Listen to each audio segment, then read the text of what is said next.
Hey, and welcome back to the channel, everybody. How are you all doing? Welcome to part 6 of the Dr ADHD 4 Degree of Freedom Motion Sim Electronics tutorials. I'm really starting to kick some goals here now. I'm almost there, and I'm really pushing because tomorrow, I believe, 2 of the Together We Build Motion Sims Discord server members will be secretly meeting to try and get George Menendez's motion sim running, his 4 Degree of Freedom Dr ADHD motion sim running.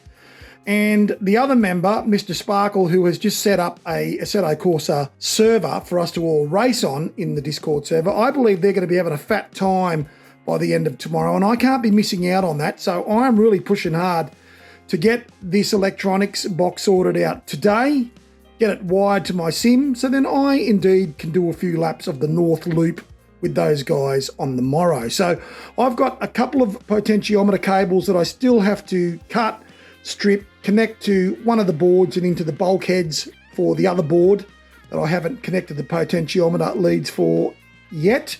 I need to hook up the existing fans that were in the PC to the 12-volt power supply on one of the boards. I've got the third power supply installed here. The wiring's running to a couple of breakers, exactly the same as with the other 2 power supplies here, and then into the back of the server power supply. I'll give you a look at that in a second. So apart from the potentiometer wires that I need to run, I've just got to do some quick checks on the Sabertooths, and this is very important for anyone building this and using the Sabertooths. You have to make sure that you've got your Sabertooth dip switches here, guys. They've got to be set correctly. Now I'm going to do a zoom in. These are tiny, these dip switches. They're hard to see. Now the dip switches are numbered 1 through to 6. And basically how you need to have these set up to run with power supplies is you need to have 1 and 2 in the off position and all of the rest of the switches in the on position. That sets it up to run with the Energy 360 main boards. That sets this into PSU mode and not battery mode because we are using power supplies, and that's the whole reason for our resistor bank. So then we can use power supplies. Of course, we've utilised the motor clamping that the Sabertooth offers by the way that we've wired those series of resistors into the clamping side of the Sabertooth. So before you turn on and power up, make sure you set your dip switches as they need to be set, and you can refer to the Energy 360 docs, okay, the documents on the Together We Build Motion Sims Discord server. That's where all the documentation for how to build this rig, that's where it all lives, okay, how to build all of the electronics here, including how to set up your power supplies, how to use the trim pots to get the correct voltage and time-ons, all of that jazz.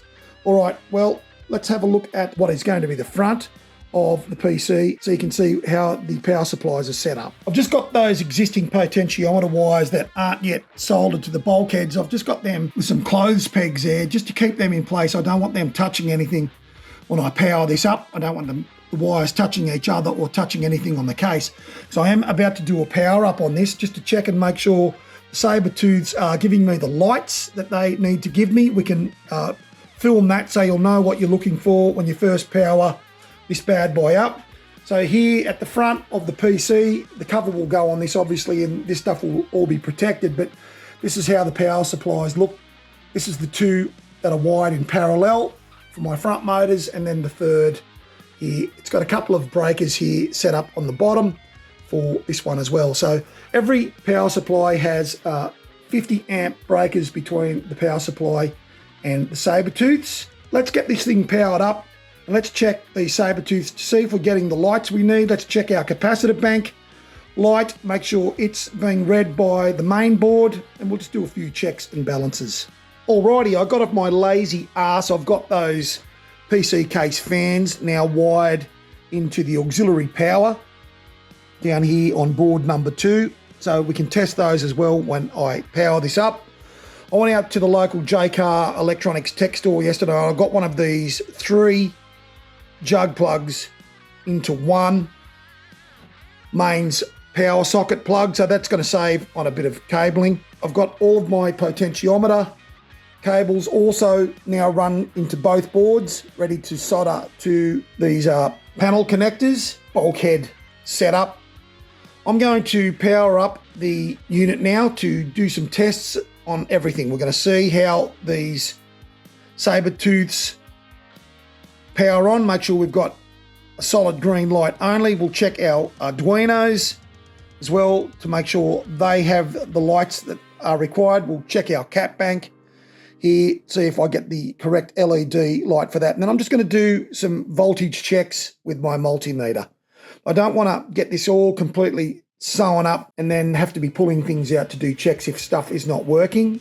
So at this stage now, everything can have power running to it if it's working as it should, and I can do a few voltage checks. This is what I would recommend anybody does when they're putting this together, just so you know everything's going to run once you completely finish it off and get these potentiometer cables, for example, soldered in to these connectors here. I also want to just double check with everything running.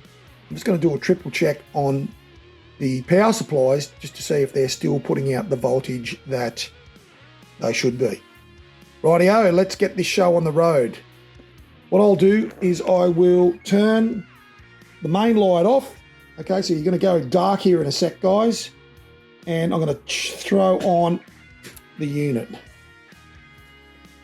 I've got a light actually over onto the side here, so we're not in complete darkness. Just got to wait for the time startup. Wait for our 3 LED confirmation, blue and green, that everything's running. Okay, we heard the relay click there on the board for the capacitor bank. There's the little LED there, which is telling me that the cap bank is getting its power as it should. We've got a solid green light on Sabertooth number 1. We've got a solid green light, can you see there through the cabling? Solid green light there on Sabertooth 2. Okay, my fans, my case fans, they're both running.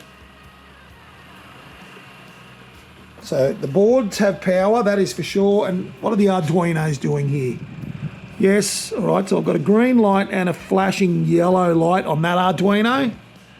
And this one I've got a green light and a flashing yellow light. I'll have to see what that is, probably because there's no sketch in the Arduinos. They haven't had any sketch or anything uploaded to them. We need to do that, of course. That sketch, along with all the schematics, etc., for wiring up the Energy 360 boards and the sketches that have been put together by Martin for the Sabertooths to run with his cap bank, and a few other features in his sketch. It's basically a modified sketch from the original Blazing H's sketch from xsimulator.net. Martin's just expanded on the sketch to add timeout features or time-on features for power supplies, the capacitors, also some stuff there to help get your potentiometers automatically aligned with your motors. I just do that manually. It's like, you can do it auto, you can do it manual, whichever way floats your boat, you can go with that. But all that documentation is found on the Together We Build Motion Sims Discord server under the Energy 360 channel. I'll include a link in the description to the server. That's where you'll find all the documentation you need to get everything running with the Energy 360 stuff. All right, let's do some voltage checks on everything here and make sure we're sweet. Ooh, we've got a bit of rattle and hum. It's this fan here, that case fan. So I've got to be a little bit careful doing these checks. I've got fans running, etc. All right, well, let's check the voltage coming to the breakers here. That'll be easier than doing that at the back. See what my voltage is here. I'll throw this up here so you can see what's going on. Hopefully you can see this. I'm asking for trouble here with these leads falling into the fans there. I'm just not sure if you can see. All right, so my parallel power supplies are running at 12.27 volts. The breakers here. Now I know they're running power to the Sabertooths because they're turned on. let's do a quick test on Sabertooth number 1 here. It's getting 12.27 as I would expect. Sabertooth number 2 here, 12.27. I'll check the caps bank here. That's my POS side on the cap bank. 12.25 on the cap bank. And nothing else really to check. There's obviously power going to this board. The Sabertooth's powered and this board's running the fans. They're running. So, yep, look, we're sweet. Everything is working as it should. I need to test the power supplies, and I will test the power supplies again once this is under load, just to check. Things shouldn't change too much. I mean, obviously the power and the voltage is going to fluctuate once the rig's actually running, because it's going to be drawing and not drawing power as the motion sim goes through its movement, as it's getting loaded with all its weight, me in the sim, etc.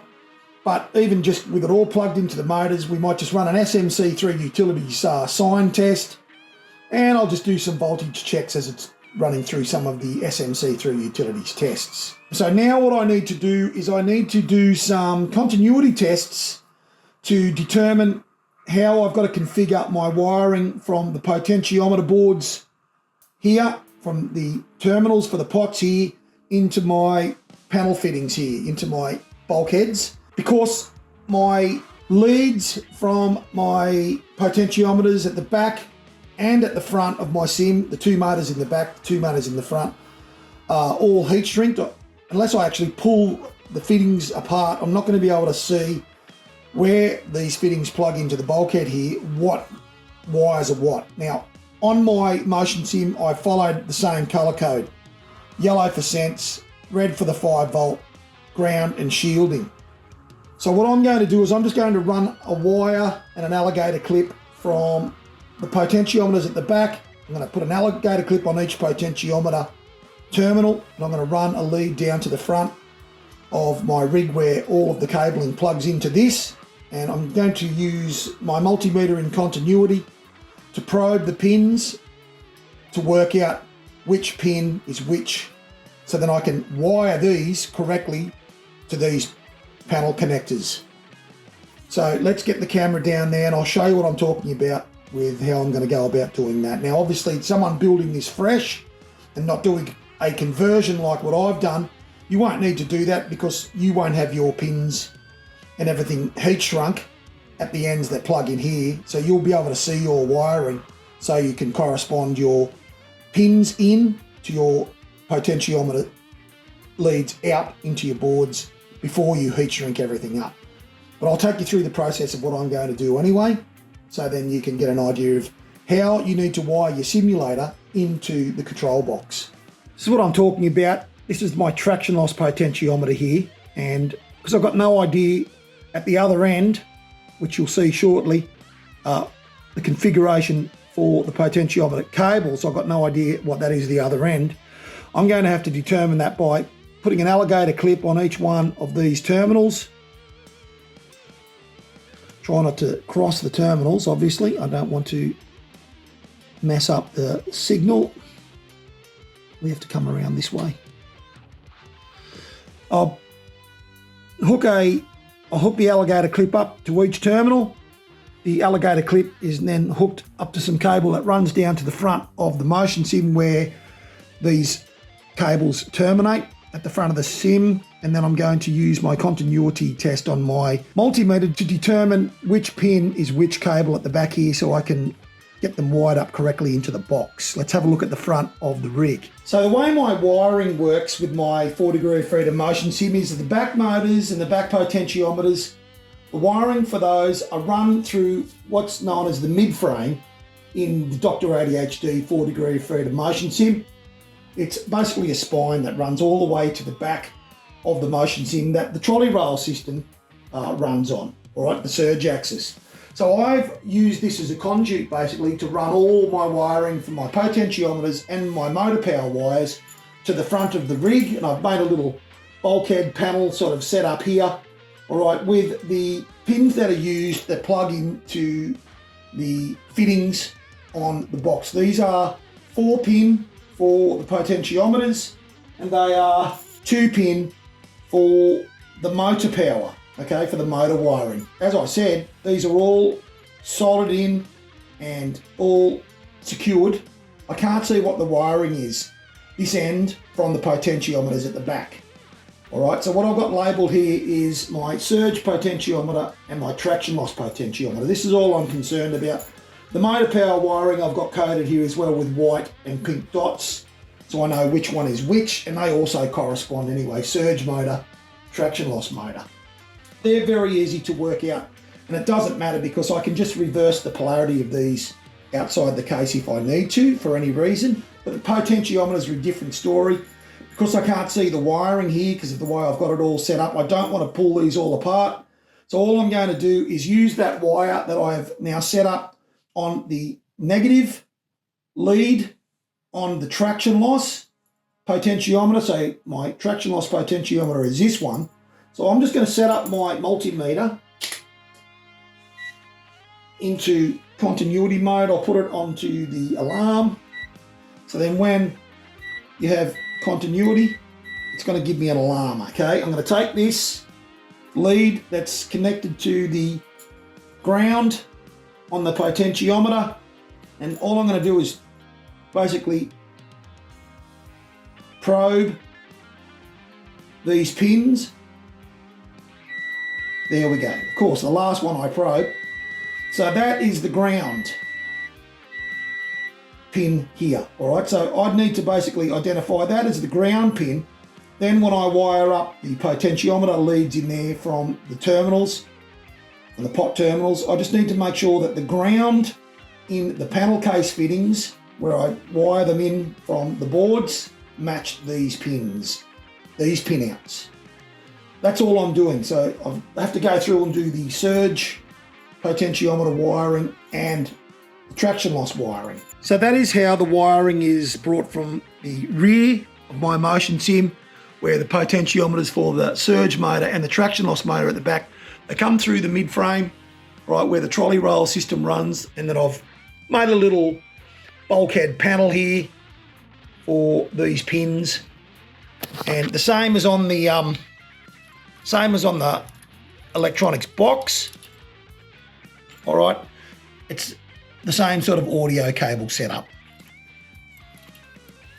and I've just got these labelled at the front: surge potentiometer, traction loss potentiometer, traction loss motor wiring, all right, and the surge motor wiring.